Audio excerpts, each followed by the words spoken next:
that you may have in your stash.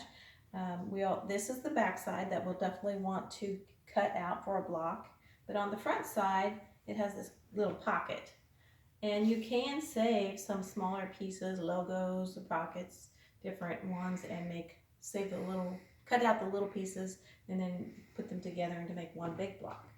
So while we are going to cut this out, like I said, you can cut along the sides and then have two pieces if it's easier that way, so that you make sure that you don't cut into something that you do want to save for the t-shirt quilt. So I'll show you that way.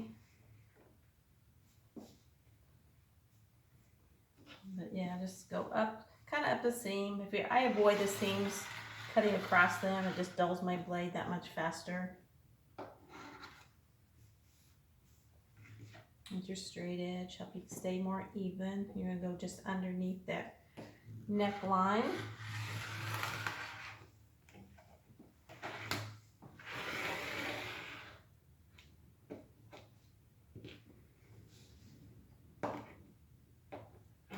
It's a real rough cut.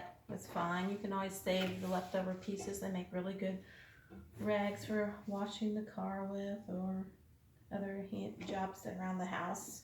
You see, you can check there's nothing down here that we have to worry about saving. You may just want to save the length for the size of the block that you want, or you can always add on another skinny piece to make one full block. That way you don't have a lot of extra, unless you're a free motion quilter and want to decorate in that negative space there. That's a good idea. You can always put someone's name in there, personalize it for them. So we're just gonna cut right across here, very roughly, because like you said, you're going to be able to put the stabilizer on and then finish up to the more precise measurement after your stabilizer on. It's much easier that way. Okay, so now we have two pieces. So we'll save this one. It's done. Set it aside. And then of course we don't want that much negative space around the pocket, so we'll just make it much smaller. Just remember always to save enough extra room for seam allowance. You can just rough cut them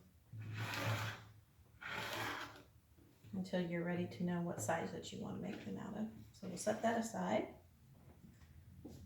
and take a look at another t-shirt.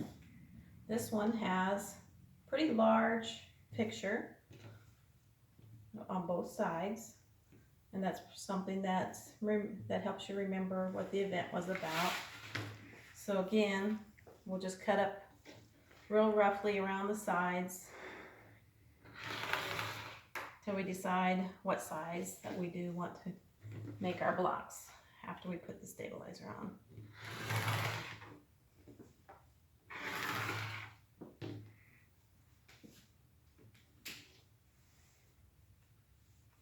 I do sell these tools on my website. They're pretty handy.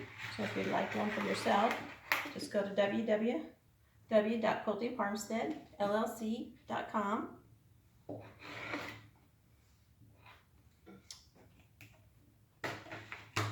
Okay, so then we have two different options. Okay.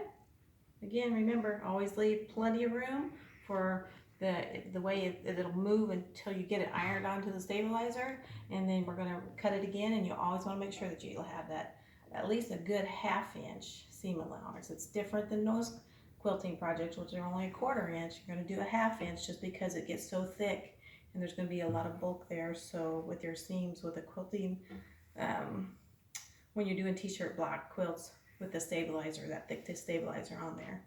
But do look for the thick stabilizer that doesn't allow Somebody for it from to stretch. Sacramento.